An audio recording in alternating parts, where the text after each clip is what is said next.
Former Deputy Assistant Secretary of Defense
All right.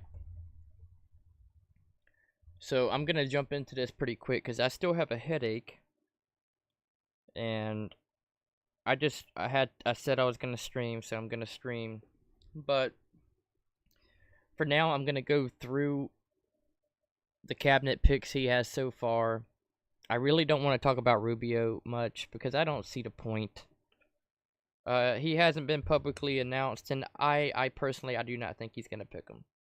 Because what I'm noticing, a trend here, is it looks like Trump or his team is floating out certain names for some of the top positions and seeing how MAGA reacts. Because look at the Pompeo. Pompeo was talked about for days by the media. Ultimately, Trump came out and specifically said Pompeo is not going to be in the cabinet. So, I think he floated out Rubio. He was waiting to see how MAGA base reacted. MAGA overwhelmingly does not want Rubio. He can't be trusted. He seems like a neocon snake.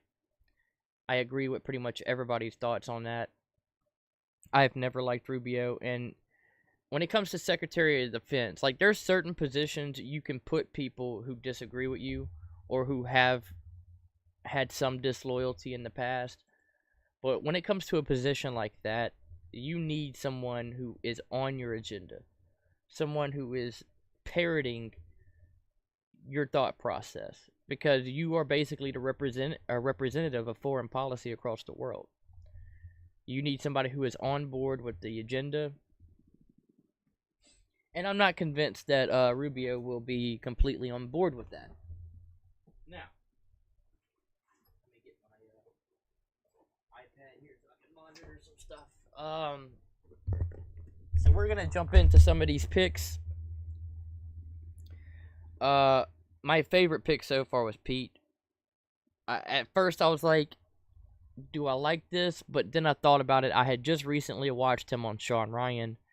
And I think I'm going to do a full reaction to Pete on Sean Ryan, tomorrow's live stream. I think we're just going to watch that Sean Ryan show. So people can get a good idea. I mean, you could just go watch it on Sean Ryan, but I want to react to it so I can give my thoughts. And people can get a good idea of who Pete actually is. And I think that would be beneficial because here's the problem with the military right now. Yes. Does Pete have the experience that people would expect? No. However, I'm a veteran. My dad is currently still in the Army, about to retire. Of course, because of that, I know plenty of people in the military. The woke DEI shit is really hurting the military right now. It's very badly. Pete is an ardent critic of what's going on with the woke DEI shit in the military, and we need somebody bullish on that agenda. So we need somebody who is hawkish on the DEI shit to come in and basically put pressure on the Pentagon and the services, and enough is enough. And I think Pete might be a good choice for that. I wanted someone else. Uh, for Secretary of Defense, Douglas seemed okay. There was a couple others, but I've been sitting on the Pete idea, and I've listened to a lot of Pete, and coincidentally, I had just listened to him on Sean Ryan 5 days ago, because I listen to Sean Ryan almost every time he drops an episode. And I think that's a good pick, man. I think he's a good pick. And I think people were sleeping on Pete. Now, listen, it could all blow up in our face, and Pete could be horrible. But I think people were sleeping on Pete. And I'm willing to give him the benefit of the doubt. And I think other people should give Pete the benefit of the doubt as well. Go listen. Tomorrow I am 100%, I think, going to react to the Sean Ryan episode with Pete. So people, I don't really get an audience, but maybe people will have a different perspective of watching Pete in that form. I think he's a good pick. Like I said, at first I was like, I sat on it, and I'm like, this might be what the military needs right now. A young, bullish guy who talks mad shit about woke agenda in the military to come at it from that angle, like, no, get this shit out. My father, who's about to retire, is so disappointed and disgusted with this current military. I got out about 5 years ago because I was becoming disgusted, and I got out during the Trump administration, but they weren't listening to Trump. Like, the leaders of the military were actively subverting Trump's agenda. And I saw the LGBTQ bullshit moving its way in, and I couldn't take it. I knew that I wasn't going to be able to exist in the military. I'm too outspoken. I wanted to go back in. I don't think I will ever be allowed back in. The military in its current form, I would not be able to serve again. And I wanted to go fly. I'm a pilot. I wanted to go fly for the military. I don't think that's ever going to happen now. And that sucks, because I wanted to be an officer. I wanted to do the full, But because of the woke DEI shit in the military, I do not think a lot of people like myself can exist in the military anymore. So people like me had to get out. And I think Pete, a lot of people are not happy with this pick, but I think he might be the guy to attack that. He is a media personality, but he's also a veteran, and he has been very outspoken against the DEI shit in the military. And the Pentagon is going to hate him. That's going to be his biggest struggle, is the Pentagon's not going to like this Pete personality guy, this young major in the National Guard coming at us, telling us what to do. But I think that's exactly what the Pentagon, these generals and these fucking traitors inside of the Pentagon, they need some young guy who is a lower rank than all of them coming in and telling them what the fuck's up. Because they need a wake-up call. I think they should realize that just because you have all this chest candy and these stars on your fucking jacket don't mean shit to us, dude. Not when you're pushing this bullshit and making our military weaker. So I kind of support Pete, man. This young major coming in and being like, you guys have fucking destroyed this military. And I hope that he goes bullish on it. I think it might be a good pick. But it's yet to be seen. Like I said, this could blow up in my face. 6 months from now, he could be a disaster. And, I'll eat my words.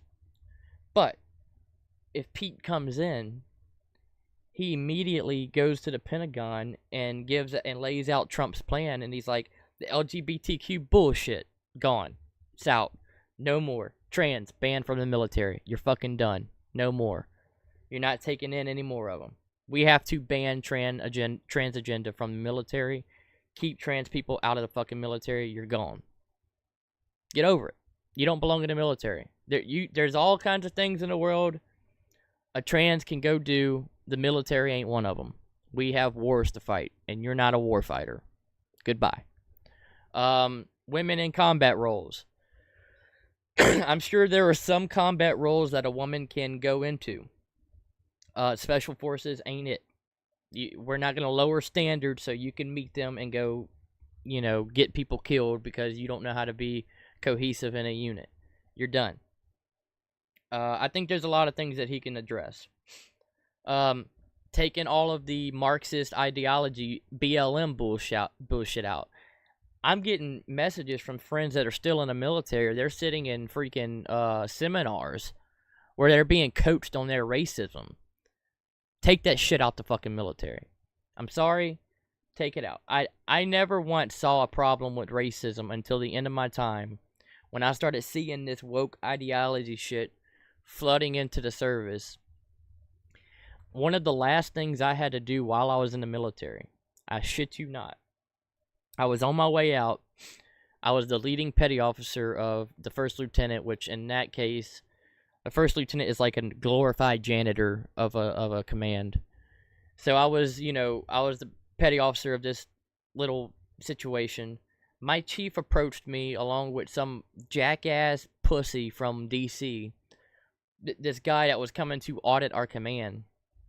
And he asked me, and he asked the commander that was right next to me and my chief. He said, where is your trans bathroom?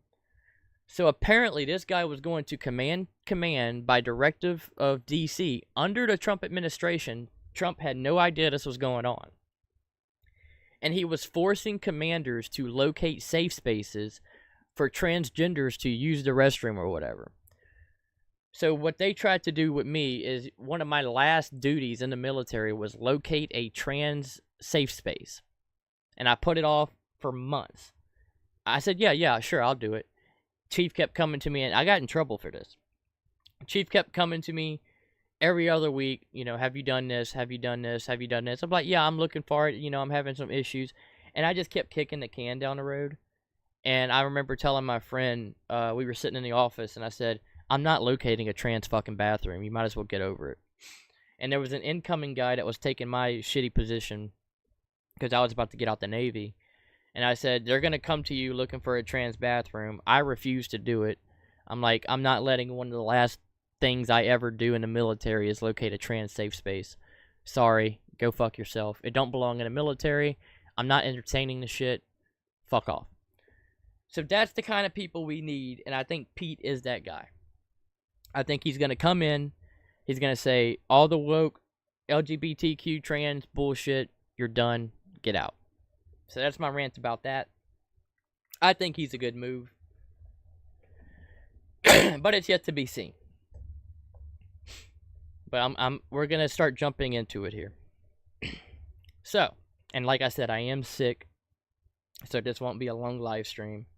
Tomorrow, I'm going to react to this Pete,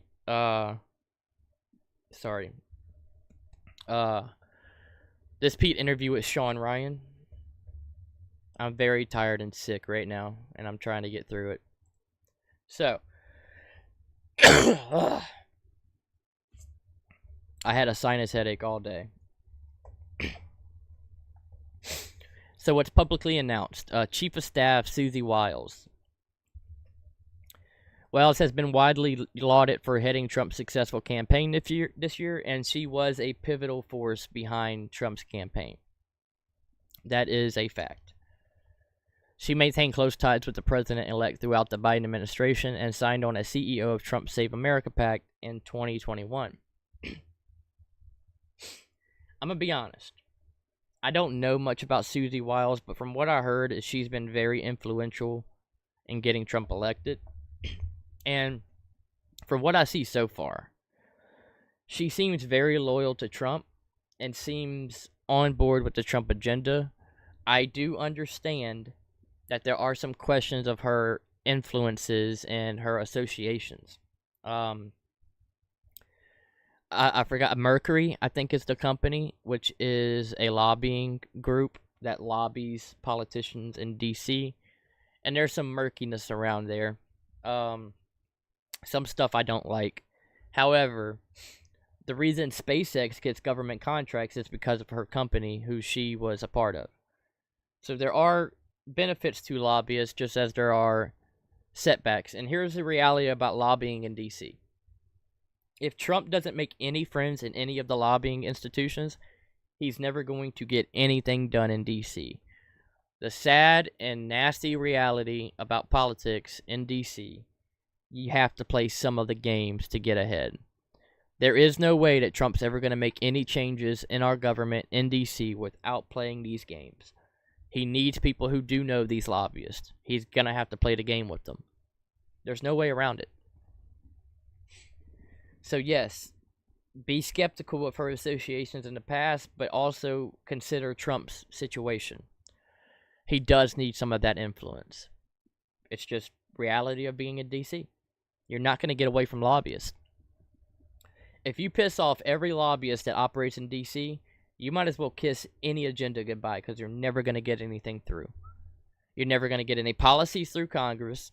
They're going to leverage their power and money and wealth against you every step of the way. You have to play a little bit of that game. And I think that might be Susie Wiles. I think she might be that influence to the lobbyist to push Trump's agenda to them to try to get policies through. I think that's what she is. Like I said, she was part of that company Mercury, which is a huge lobbyist in DC. He named her specifically a very important position, the chief of staff, which means she's going to be his liaison to Congress, pushing in his policies. I think that's what his thought process is. This lady, she's very influential in the lobbyist world. He's going to need her influence to get things through, to get the funding to, line the pockets of these people to push his policies through. That's the game in DC. You have to get over it, people. Listen, I am just against the lobbyists just like you are. You're not going to fucking get anywhere if you go to war with every one of them. You're just not. Look at anybody who says, I'm anti-lobbyist completely, I'm never going to work with them. They're not in politics very long. You fail every time. You know how much money they have? They have all the money. You're not getting anywhere. Trump has to play that game. It's something you might as well swallow the pill now and get over it. Like, he's not going to be able to do anything if he goes to war with these people. Susie Wiles is this person to fight with that program, to, she's going to be the one that's going to these lobbyists saying, we want this policy through, and has to convince them to get on board so that these congressmen and women will push these policies through Congress. That's the game. That's the game. That's DC. And if anybody comes in, I'm sorry. I am sick. Very sick. I wasn't going to stream, but I want to get through these picks because I want to watch this tomorrow. We're going to go through Pete Hegseth, his interview with Sean Ryan. Because I think he's a good pick. I think he's a good pick. And a lot of people don't agree with that. And tomorrow I really want to watch that and kind of break down why I think he's a good pick, which I explained at the beginning. I think he's a good pick. Susie Wiles, I don't know her. I know of her. I know what she is, like the company she's a part of. I don't personally know how she is. But from what I said, from my perspective, it looks like she's that person who is that liaison between the lobbyists and Congress who's going to be helping Trump push his policies through. Stefanik. Everyone knows who Stefanik is. And she has just been named a United Nations ambassador. She's the one, if you remember, they brought in the Harvard professors to grill them about the anti-Semitism on campus, and she, laid it into them for basically saying that, calling for genocide of people was accepted speech, whatever. I don't want to get into the semantics of what's accepted speech or not, but that's one of the moments that got her really in people liking her. But there's also other moments in the past, way before that, where people liked her. Whoever liked the stream, I appreciate that. I see a few likes. Thank you so much. I think I don't think this position matters that much, because, I mean, who really cares about the United Nations? Nobody cares. All it is a bunch of people that get appointed from each country to go and yell about whatever this country's doing for, a conference or something. She's a better ambassador than Nikki Haley. So, congrats. I'm honestly, what upsets me about this pick is that he's pulling her out of Congress for this position. I don't really like that. I kind of wish he would leave her in Congress if he's going to give her a position like this. This position it's pointless to pull her out of Congress to be United Nations ambassador, because nobody gives a shit about the United Nations. But that's my opinion on that. Overall, I'm very supportive of Trump. This pick is just kind of Nobody really cares about it. So we don't even really have to talk about this. Now, Michael Waltz. Sorry, I'm sick. Anybody new that comes in, I'm trying not to cough. Michael Waltz. Let's. There's a lot I could say about Michael Waltz. He's a little bit of a neocon, a little bit. He's bullish on China and Iran. Let's see if we can look at his score here. I think his score is not that bad.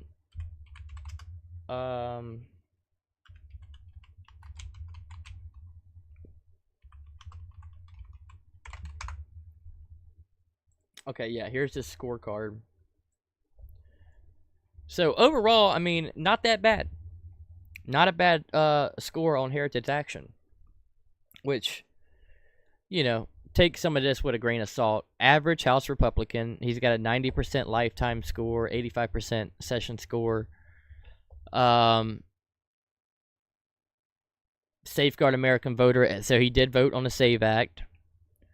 Anti-Surveillance State Act. Okay. Yep. Equal Representation Act. He voted yes on that. Which was Bill Haggerty and Chuck Edwards. Ukraine Security Supplemental Appropriations Act. The House used a rule to combine 4 separate foreign aid bills together after each passed the House, creating an emergency $95 billion foreign aid. So he voted no on that. That automatically, I like you. Automatically. Now, there's other things I don't like. But that I like. A rule to combine foreign aid bills and bypass accountability on individual bills. I think you voted no on Reforming Intelligence and Securing America Act.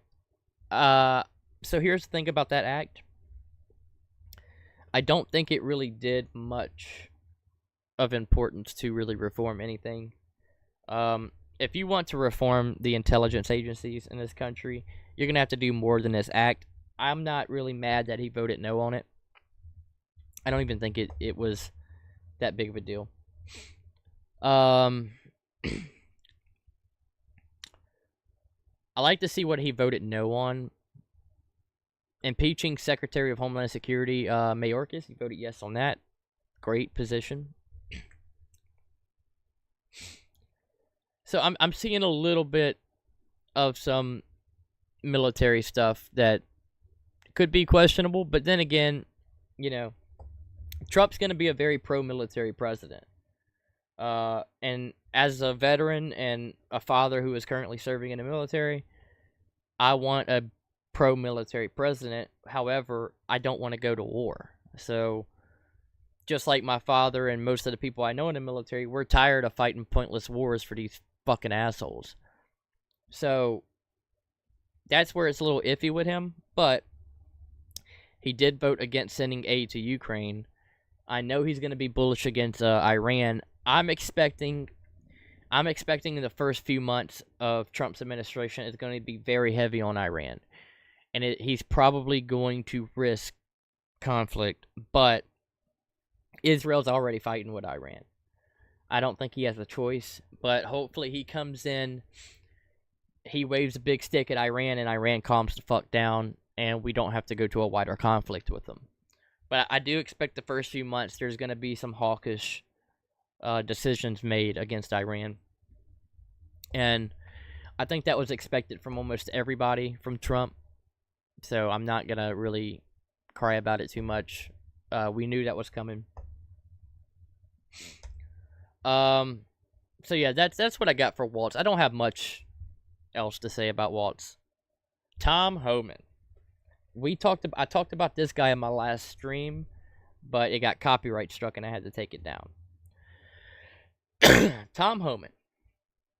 This dude is badass. And like I said, I talked about it in my last stream and I had to take it down, so we will go watch a couple, which I'll probably get taken down too. I think it was the 60-minute stuff that got taken down.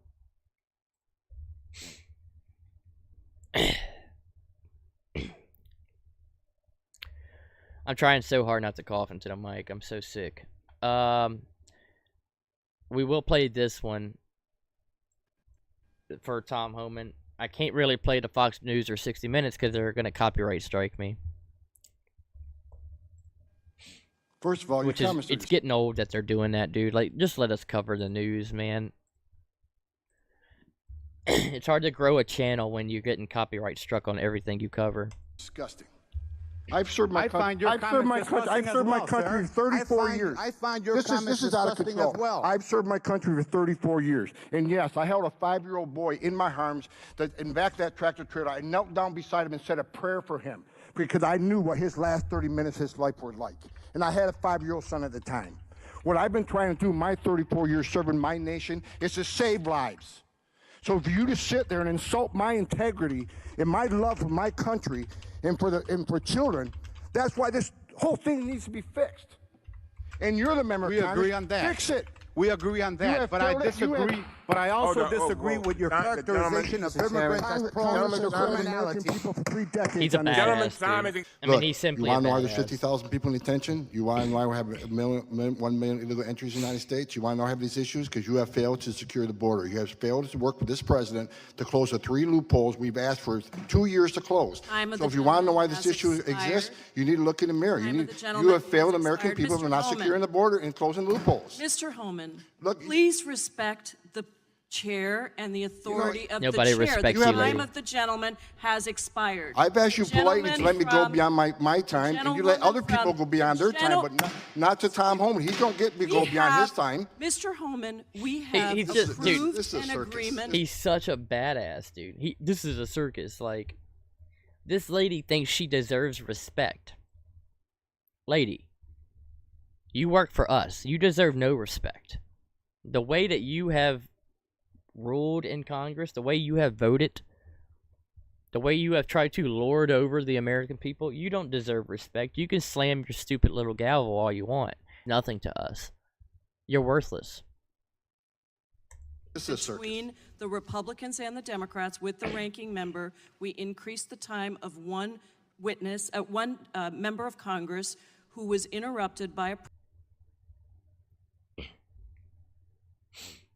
I'm pausing for a minute because I see that I'm having some connection issues. Okay, we look That good. is done with the approval of the ranking member. Please respect the chair's authority. The I respect the chair's authority, but the chair. Mr. We Homan, don't respect You work for Excuse me. me. I'm a taxpayer. I'm a taxpayer. You work for me.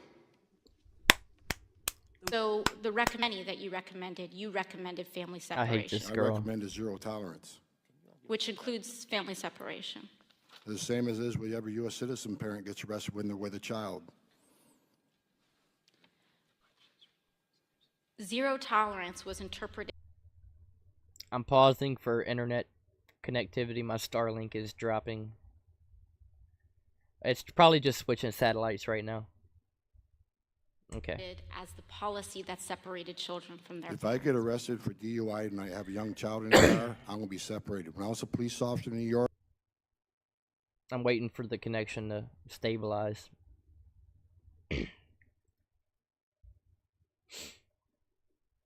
and I arrested a father for domestic Thanks violence. for the likes. I separated really that appreciate it. father Mr. from his Holman, with family. all due respect, legal asylees are not charged with any crime. When you're into the country illegally, it's violation 8 United States Code 1325. Seeking asylum is legal. If you want to seek asylum, you go through the port of entry Yep. and do it the legal way. The Attorney General of the United And she States has made that she clear. has no answer to that because she doesn't understand the rule of law. Okay. We have seen one Okay, estimate. we're not gonna play 60 Minutes. They keep hitting me. Every time you play a 60 Minutes clip, you get hit for copyright because they want nobody pointing out their hypocrisy, their lies, their corruption. So anytime you try to play anything from 60 Minutes, they copyright you. Another message to the criminal cartels in Mexico. You smuggle enough fentanyl across this country to kill 148,000 young Americans. You have killed more Americans than every terrorist organization in the world combined. And that's when President Trump gets back in office. He's going to designate you a terrorist organization, and he's going to wipe you off the face of the earth. You're done. You're done. Such a bad. Why would you release 5 or 6 female children to one male sponsor? Why would you do that? So God help these children. You know what they're God doing. help these children. I love kids. They're trafficking. And this administration, I don't want to hear another word about you being humane. You're putting children at risk. Record number of Americans are dying. Record numbers of migrants are dying. There's one guy who can fix this shit, and it's Donald Trump. Hell yeah. So here's where I think Trump made a mistake with this. Amazing pick to take care of the border. Amazing pick. However, he should have made him Department of Homeland Security Secretary. I think he would have so much more power over it as a whole and be able to influence the immigration thing as a whole if he was the Secretary of Homeland Security. I do think putting Kristi Noem in that position was a mistake. But the Kristi Noem decision, it doesn't make sense. It's just not a position for her. But what he could be doing is intentionally trying to disrupt the department. The Department of Homeland Security is going to be very pissed off at this. They're going to fight him anyway.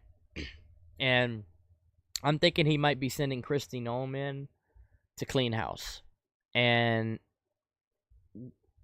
cards will come out, the cards will be laid out when he starts cleaning house. I don't know how this is going to go.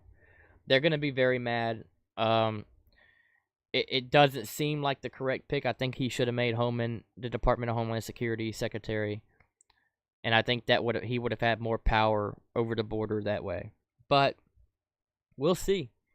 We'll see. Kristi Noem might be coming in with a certain agenda of reform and really firing a lot of bureaucrats that are stuck at the Homeland Security. And she might turn out really well. It just didn't seem like a proper pick for that position. But it's yet to be seen. Mike Huckabee, the anti-Israel people are going to be very pissed off at this. They're going to be like, but I think they understand that this was going to happen. I have no problems with it. I mean, I think it's a relatively, inconsequential position. I think Mike Huckabee is very old. And this is probably just a gift to Mike Huckabee. Like, you can spend your final years, your final years in your career, as the Israeli ambassador, something that's close to his heart as a Christian. I see no problem with this. I mean, basically all he's going to be doing is relaying messages back and forth between Israel and Trump. And it's an inconsequential position. It has no real crazy authority. He's just an ambassador. And I think it's a nice place for Mike Huckabee to finish out his career. I really do. I think this was just a gift from Trump. Like, hey, You're going to be my liaison with Israel. It's close to your heart as a Christian. You know, Mike Huckabee can spend the later years of his life, as a public servant to God with Israel and America. I see no problem with it. I support it. I'm not going to get into the arguments about what Israel's done and who's that wrong. I don't care right now. Right now, I care about making America great again. Israel will do what Israel thinks it needs to do, and I don't want to focus on that right now. America needs to focus on America. And I really don't want to get involved with the war for Israel, which that might end up happening regardless, and I have no control over that. But I want to focus on making America great.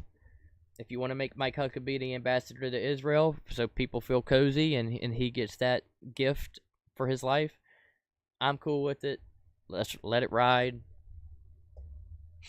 Like I said, this position is inconsequential. I don't think it's going to have any real big impact. It's just, hey, Mike Huckabee's in Israel talking to the Israeli emissaries for me. Cool. I don't really know this guy. Lee Zeldin, I've heard a lot about him. I've seen him and stuff before. I don't know that much. EPA minister, it's a very important issue for Trump with the oil drilling and stuff. So he's obviously calculated this. We can go look at his score.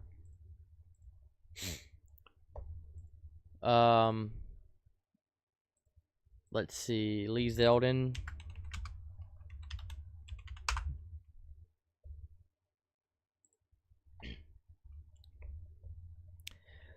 He has a relatively mediocre lifetime score and a 98% session score now. This goes back to Trump pulling out House members. I don't know if it was appropriate to pull him out for this, but hey, he voted against a lot of good things that he should have voted against. He's been voting no a lot, and I like that. Okay. Yeah, I mean, he has a pretty decent voting record. Yeah, I like this. That's probably why he's got a 98% score of the session.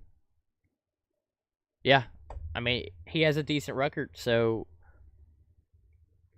I don't know if this is a great position for him. He might be overqualified. Who knows? But like I said, Trump is very, very adamant on getting the right guy in for this position because he wants to drill, baby, drill. And that might be his thought process there. I don't think there's much more to say about this one. I think it's pretty obvious. Okay. Stephen Witkoff, Middle East envoy.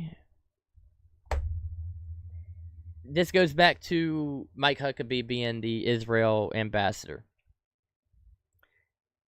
As far as the guy himself, inconsequential. You could put almost anybody in this position. You're basically just a liaison for Trump. You're taking Trump's agenda to the Middle East. The only important part about this position is he's got to be at least charismatic enough to be, get along well with the Middle Eastern emissaries he's going to be dealing with. But his whole purpose is to put out Trump's agenda to these emissaries and just be the guy who speaks back and forth between, the Saudis' ambassador and giving that message to Trump and Trump relaying that message through Witkoff. That's his position. Overall, there's no power to it. It's inconsequential. Let's just hope he's good at relaying Trump's agenda to these people and does a good job there. There isn't much that needs to be said. White House counsel, William McGinley. He served in Trump's first presidential term as White House cabinet secretary. The This is basically, yeah, what it just says here. Research into potential Supreme Court nominees.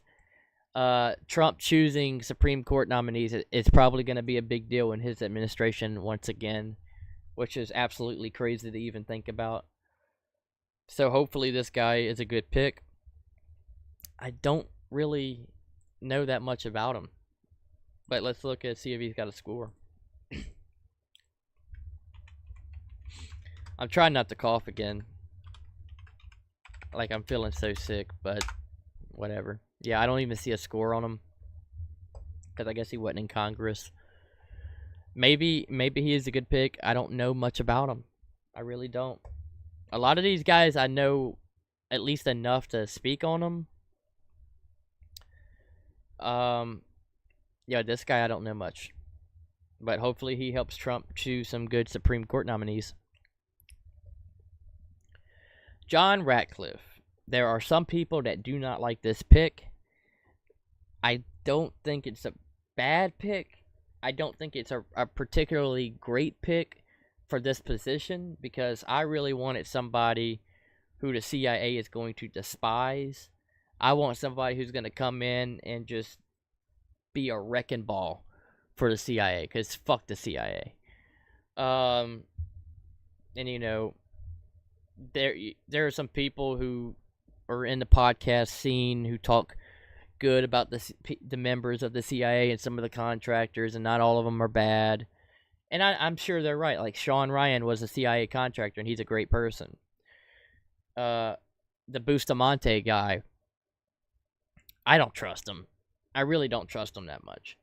But as he doesn't seem that bad, but I don't trust him. I never have.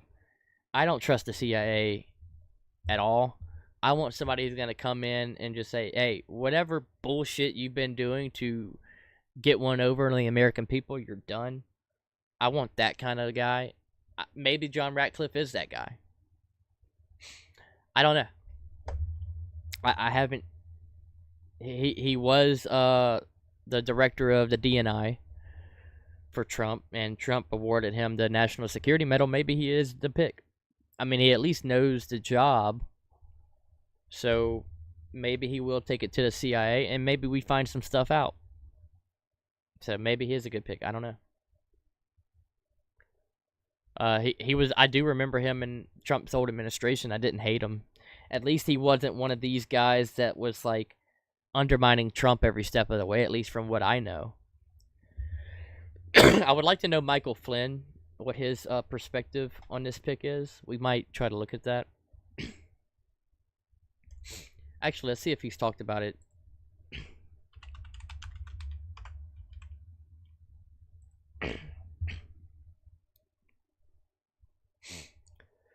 Maybe he has said something. Oh, look. I have to say, this is one of my personal favorite moments. Okay, so General Flynn does like him. So, like I said, he wasn't a bad guy in Trump's first administration. So, I would have picked somebody else. But maybe this is a great pick. The approximately 50,000 text messages that I've seen with your personal beliefs like F Trump, stop Trump, impeach Trump, go ahead and confirm on the record that none of that occurred on an official FBI device or on official FBI time. Go ahead and do that. Sir, no, they did. Many of them did. Oh, they did. Okay, so 50,000, sir. So really, no, I do like the patronizing tone against this piece of shit. I do like that. Give you a chance at the end. So what you really meant to say was that when you said you never crossed that bright, inviolable line, what you meant to say was, except for 50,000 times, except for hundreds of times a day where I went back and forth, expressing my personal opinions about effing Trump and stopping Trump and impeaching Trump on official FBI phones, on official FBI time. Other than that, you never crossed that line. I'm sure there are 13,000 FBI agents out there that are beaming with pride at how clearly you've drawn that line. Agent Strucker, you're starting to understand why some folks out there don't believe a word you say and why it's... Okay, this clip, I see why Flynn picked this clip to showcase him.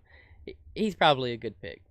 Like I said, I wanted somebody who's going to come in and, like, walk into the CIA, walk into Langley and be like, you're fucking done. All this shit you've been doing to the American people, all the shit you've been doing to undermine Republicans and undermine conservative politicians, you're fucking done. Because that has been happening, and fuck anybody from the CIA who denies that that's happening. That's my stance on it, because we know it's happening. We know you've been up to some bullshit, and I want somebody to come in and say you're done. Maybe this is the guy. I hope he is. It's especially troubling that you, of all people, are at the center of the 3 highest profile investigations in recent times that involve President Trump, and that you were in charge of an investigation investigating, gathering evidence against Donald Trump, a subject that you hated, that you wanted to F him, to stop him, to impeach him. And do you see why that might call into question everything you've touched on all of those investigations? Chairman, I'm done. A guy investigating Trump and the FBI literally talking openly through text message about how he wants to fuck over Trump. Yeah, I'm sure that's not a conflict of interest. I do like this. Okay. This is what I wanted to watch. Now, I've already talked about Pete quite a bit at the beginning. And tomorrow, like I said, I'm doing a live stream and we're reacting to this entire 2.5 hour show from Sean Ryan of his appearance there. I think this is the pick for Secretary of Defense. I really do. I sat on it for a while now. I think he's the one. I think he's the one who's going to come into the military, walk into the Pentagon. The DEI woke shit, you're fucking done. Get out. I do think he can do it. And that the biggest threat to the military, the American military right now, is the woke DEI agenda. That is the biggest threat. China, Russia, threats, whatever, they're not the biggest threat to American military. DEI and LGBTQ woke BLM bullshit propaganda is a serious threat to the American military. It is making us weak. And I think this is the guy to stop it. I do. Like I said at the beginning, this all could blow up in my face and he might be an utter failure. But the way he's talked and the way he understands the situation, I do think he's it. Now let's listen. The Pentagon is in the book, the exact amount of years, but in the past X number of years, 10, 12, 15, the Pentagon has a perfect record in all of its war games against China.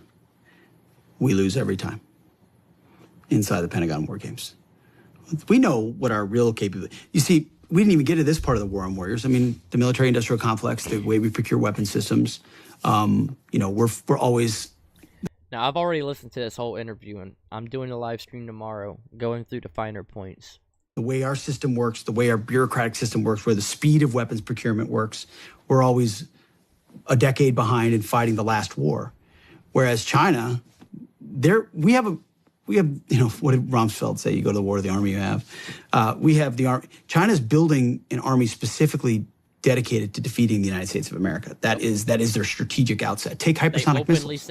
So if our whole power projection platform is aircraft carriers and the ability to project power that way strategically around the globe. And yeah, we have a nuclear triad and all of that, but a big part of it. And if, 15 hypersonic missiles can take out our 10 aircraft carriers in the first 20 minutes of a conflict, what does that look like? Yep. I mean, and when if they've already got us by the balls economically, which you pointed out very well, with our grid, culturally, there's plenty of elite capture going on around the globe.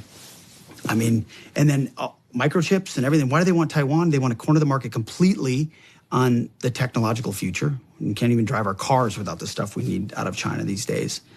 I mean, they have a full spectrum, long-term view of not just regional but global domination, and we have our heads up our asses. Yeah. And that.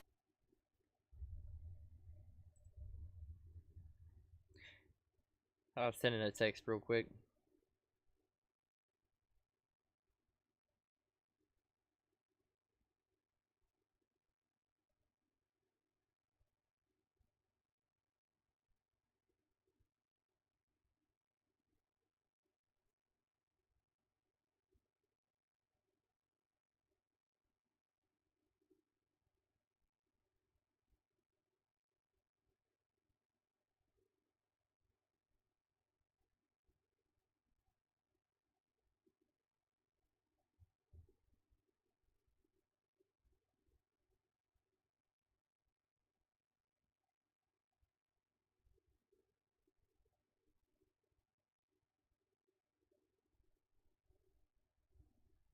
Yep, I think Pete's the guy, man. I think Pete's the guy. A lot of people don't like the pick, and I don't. I think they're getting caught up on the facts that he's been a Fox News personality and not actually listening to his words. And I think that's why I really want to do this live stream tomorrow, going through this entire interview, so people can, like, I can try to point out certain things that he truly gets, man. He understands the problems right now. And we need somebody who understands how serious some of these problems are and to address it. Not people who are like have been there for 30 years and been fucking us over for 30 years. We need a fresh look, man. I think he's the guy. I think he's the guy. So we went through him. Now everybody knows these two. I don't think there's much that needs to be said. You know, I don't think I have to go talk and explain too much about why these two are important. They're outsiders, and why are they so important for this? Because an insider politician will not do what is necessary to cut certain things in the government that these people are going to cut. That they're going to be part of DOGE, the Department of Government Efficiency.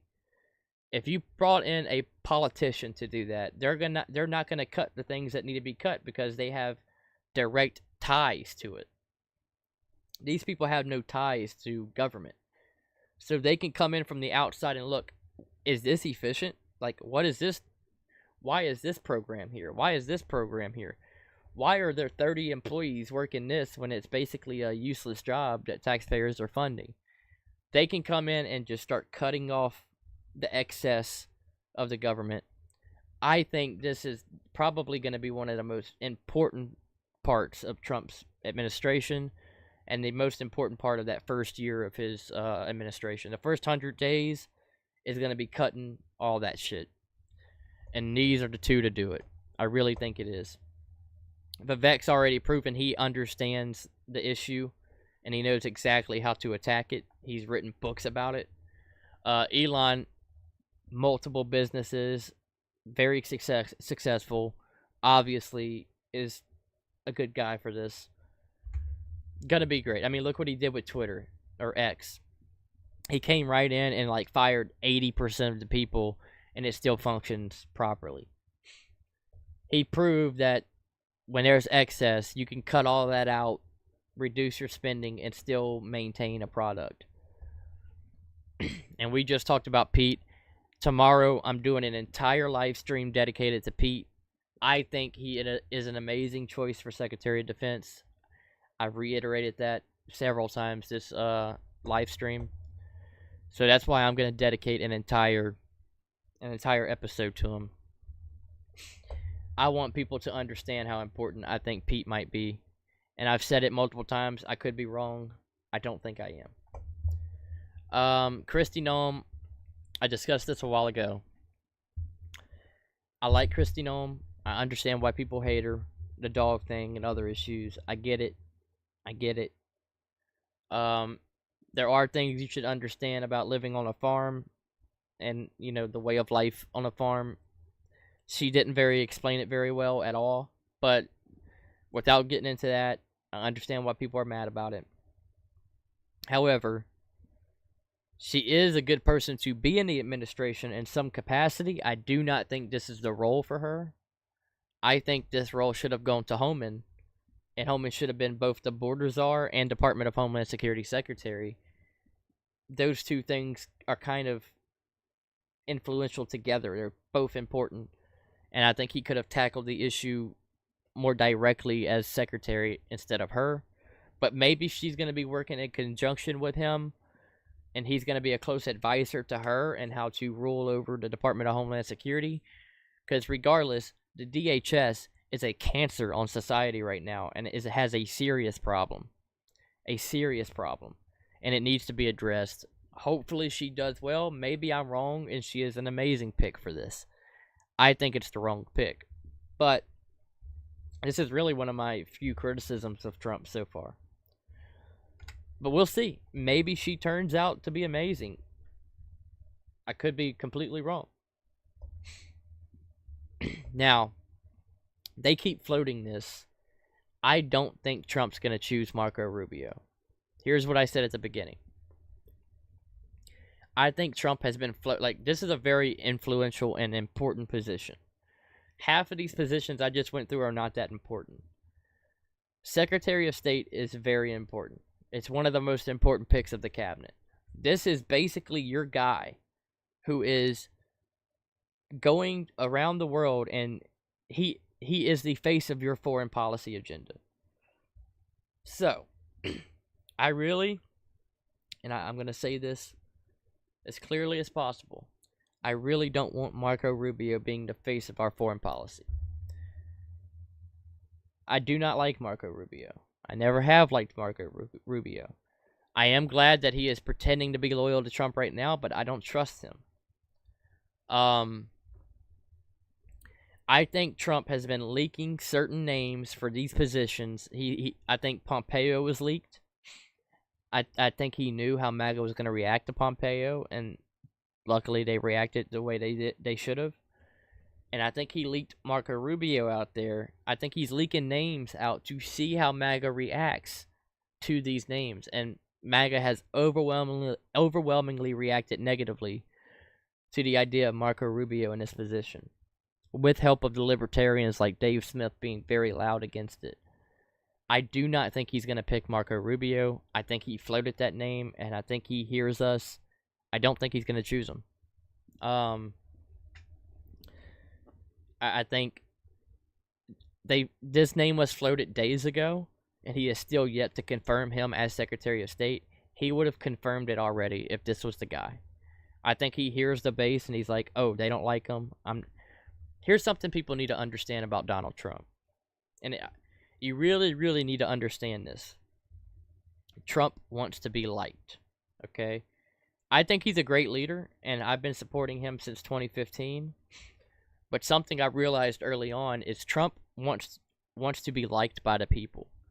When Donald Trump passes away and when he ends this administration, the one thing that is in Donald Trump's mind is he wants to be a good president. Think about kings of old. A good king, they want to leave an everlasting mark on the people he was on his kingdom. He wants the people to remember him as someone who brought prosperity and left a legacy. I'm not calling Trump a king, I'm just making an analogy. He wants to be known as the good president, the president that brought prosperity, that changed things, that people loved. That's what Trump thinks like. Especially when he was shot, I think that solidified in him is Trump has a destiny here. And he wants to fulfill this as the president that brought America back from its knees, that brought prosperity to America. I don't think Marco Rubio is the face of that. And I think he understands when he floats these names out and MAGA is like, no, we don't want that. He understands that choosing him will leave a stain on him. He wants to be liked. He wants people to believe in him. He wants people to be happy once he leaves. I truly believe that. I think when it's all said and done and Trump walks out of the White House, the one thing that Trump wants is for people to think that he was a good president, that he did right by them. He wants to be that Reagan figure. He wants to be that Teddy Roosevelt figure. He wants to be that guy, the guy people loved. So when he does float these names out and MAGA reacts the way they do, he understands, oh, the people aren't going to like this.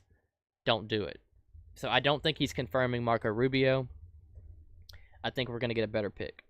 And we just have to give it time. Trump's waiting to see what the people want. Okay? I think people should really think about that, what I'm explaining here. He wants to be liked, man. He wants to be the good president. He wants prosperity. You don't go down in history and legacy as the good president if you do the things people don't want you to do. He's going to make mistakes. He's going to put some people in that we don't like, that are going to do things that we don't like. He's going to make mistakes. But I do think he's paying attention. And I do think he genuinely wants to do the right thing for us. some people disagree, but his actions and the way he's talked, I truly believe that. And yeah, that's all the picks. That's what I wanted this quick live stream to be. I was sick and I wasn't going to live stream at all.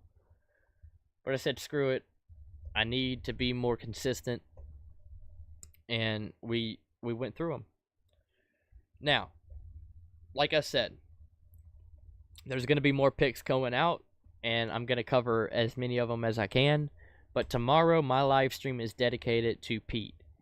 I really want to push home, and I've said it a million times in this live stream, I could be wrong, this could all blow up in my face. I really want people to understand that this man does understand the issues in the military. And I think he could properly address them, and I think this is a strong pick. I think it's a strong pick, and I'm hoping through time he proves out to be a strong pick. I think, because this guy is hawkish, man. Not hawkish on war, hawkish on attacking the DEI woke shit in the military that is plaguing our military right now. All the inefficiencies that are plaguing our military. The fact that we're not producing ships anymore. The fact that we're producing all these weak leaders. I think he can address that. I really do. So, that's all I got.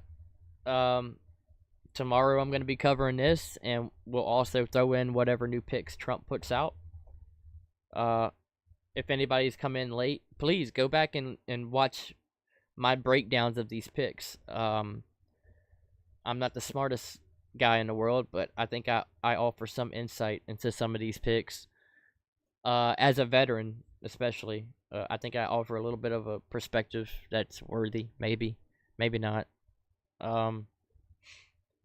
I've been around studying politics for at least 15 years now. I think I offer a little bit of perspective. So go back and watch. Maybe you agree, maybe you disagree. Let me know in the comments if you disagree with any of my assessments. I'm sure you will. There are plenty of valid disagreements with how I think. Yeah. Other than that, please leave a like and subscribe. I'll be streaming tomorrow talking about Pete and talking about any other picks that Trump announces tomorrow. But overall, there are some things I don't really like that much and some things I really do like. So I hope others feel the same.